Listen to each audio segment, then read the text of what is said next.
I kill the monster, म्हणजेच मी त्या राक्षसाला ठार केलं, असं डीजीपी यांची पत्नी पल्लवी तिच्या मैत्रिणीला व्हिडिओ कॉलवर सांगत होती.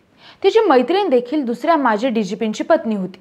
पल्लवीचं बोलणं ऐकून तिची मैत्रीण घाबरली आणि तिने तात्काळ आपल्या नवऱ्याला या गोष्टीची माहिती दिली. तेव्हा त्या माजी डीजीपीने पोलीस हेल्पलाईनशी संपर्क साधत सदर घटनेबद्दल कळवलं. 20-25 वर्षाचा संसार, एक मुलगी, एक मुलगा, चांगलं घर, समाजात स्टेटस आणि या सर्वांचा शेवट अचानक रक्ताच्या थारोळ्यात होतो. पण मंडळी, डीजीपी ओमप्रकाश खरंच राक्षस होते का, की पल्लवीचं मानसिक संतुलन ढासळलं होतं? त्यांच्या नात्यात इतकं काय बिघडलं होतं की तिने थेट त्यांचा खून केला? त्यांची मुलगी कृती हिचं या प्रकरणात काय रोल आहे?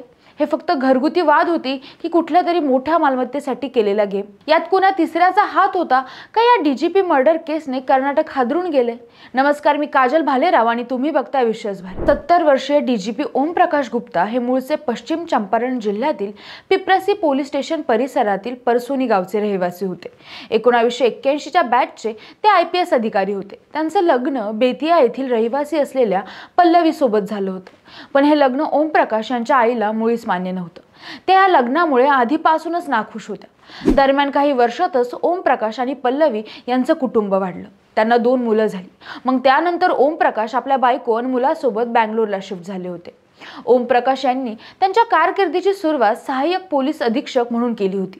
ते प्रथम हरणपल्ली इथं अतिरिक्त पोलीस अधीक्षक झाले. यानंतर ते बल्लारी जिल्ह्यात SSP झाले. नंतर शिवमोगा, उत्तरा कन्नड आणि चिकळमंगळूर येथे पोलीस अधीक्षक म्हणजे SP म्हणून रुजू झाले. ओमप्रकाश यांनी लोकायुक्त, अग्निशमन आणि आपत्कालीन सेवा आणि CID अशा 3 महत्त्वाच्या विभागात काम केलेलं होतं. पुढे त्यांना 2015 साली कर्नाटकचे डीजीपी म्हणून नियुक्त करण्यात आलं होतं आणि 2017 मध्ये ते निवृत्त झाले. म्हणजे वरवर बघितलं तर सगळं सुखासुखी कुटुंब, पण हे वरवर दिसणारं सुखी कुटुंब आतून मात्र धुमसत होतं आणि त्याला कारण होतं ओमप्रकाशची प्रॉपर्टी. डीजीपी ओमप्रकाश गुप्ता बँगलोरच्या SHR लेटआउट सारख्या पॉश एरियात आपली मुलगी कृती आणि बायको पल्लवी सोबत राहत होते. त्यांचा मुलगा कार्तिकचं काही वर्षांपूर्वी लग्न झालं होतं आणि त्यामुळे तो त्याची बायको घेऊन दुसरीकडे राहायचा. मीडिया रिपोर्टनुसार 2015 साली ओमप्रकाशने कर्नाटकातील दांदेली इथं असलेली त्याची एक जमीन आणि काही मालमत्ता त्यांच्या बहिणीला भेट म्हणून दिली होती.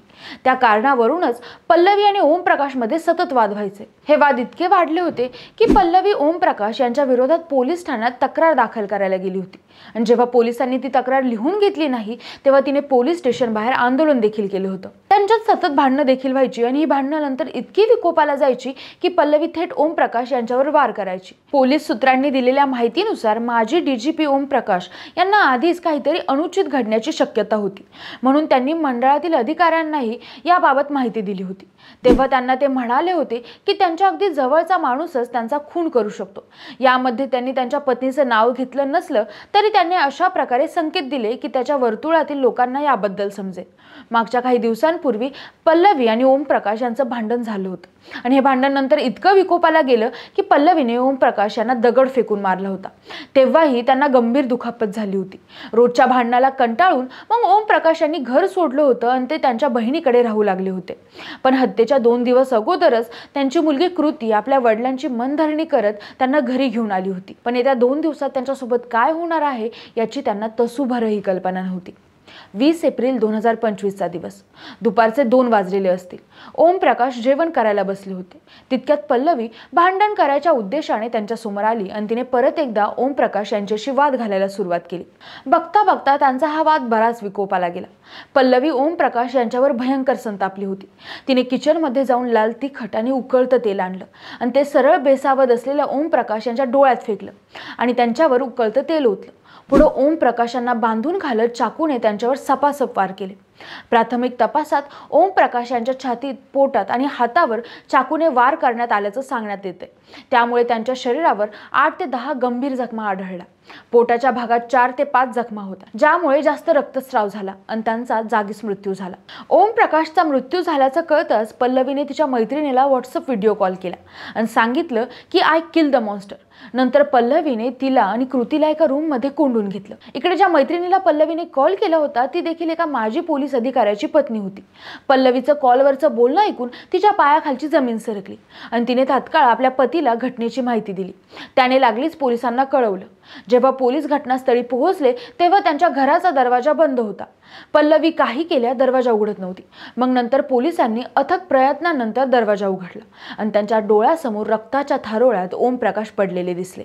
डायनिंग हॉलची फरशी रक्ताने माखलेली होती, ज्यावरून असं दिसून येतं की ओमप्रकाश मृत्यूपूर्वी सुमारे 15 ते 20 मिनिटं संघर्ष करत होते. ओमप्रकाश यांचा मुलगा कार्तिकेय याच्या तक्रारीवरून गुन्हा नोंदवण्यात आलेला आहे. मुलाने म्हटलंय की त्याची आई आणि बहीण दोघीही नैराश्याने ग्रस्त आहेत. शिवाय आई पल्लवी हिला स्क्रिझोफ्रेनिया नावाचा मानसिक आजार देखील आहे आणि त्यांनी यापूर्वीही त्याच्या वडिलांना जीवे मारण्याची धमकी दिली होती. धमक्यांनंतर ओमप्रकाश त्याच्या बहिणीच्या घरी गेले होते, परंतु मुलीने 48 तासांपूर्वीच त्यांना परत घरी आणलं होतं. त्याने सांगितलं की तो डोंबलूरमधील एका कार्यक्रमासाठी बाहेर गेला होता. शेजाऱ्यांनी त्याला घरी बोलावलं. घरी पोहोचला तेव्हा त्याचे वडील रक्ताच्या थारोळ्यात पडलेले आढळले. माझी आई पल्लवी आणि माझी बहीण कृती या नैराश्याने ग्रस्त आहेत आणि माझ्या वडिलांशी वारंवार भांडत होत्या. मला असा संशय आहे की त्या दोघीही माझ्या वडिलांच्या हत्येत सहभागी आहेत, असं त्याने पोलीस तक्रारीत म्हटलंय. पोलिसांनी पल्लवी आणि कृतीला अटक केली असून 12 तास त्यांची चौकशी केली. त्यात पल्लवीने तिचा गुन्हा कबूल केलाय, पण जेव्हा हत्या झाली तेव्हा कृती आपल्यासोबत नसून दुसऱ्या रूम मध्ये होती असं तिने म्हटलं. आता या प्रकरणात कृतीचा किती हात आहे हे पोलीस चौकशीत कळेलच, पण ही घटना ऐकून अख्खं कर्नाटक हादरून गेले. कारण ज्यांच्यावर विश्वास ठेवून जनता सुखासुखी झोपी जाते ते पोलीस दलाचे प्रमुख व्यक्ती डीजीपी अशा पद्धतीने मारले जात असतील तर तिथल्या सामान्य जनतेची काय अवस्था असते. आता या प्रकरणात पल्लवीला काय शिक्षा होईल येणाऱ्या काळात कळेलच, पण या घटनेबद्दल तुमचं काय मत आहे कमेंट करून नक्की सांगा आणि सोबतच आपल्या विशेष भारी या YouTube चॅनलला सबस्क्राईब करायला विसरू नका. धन्यवाद.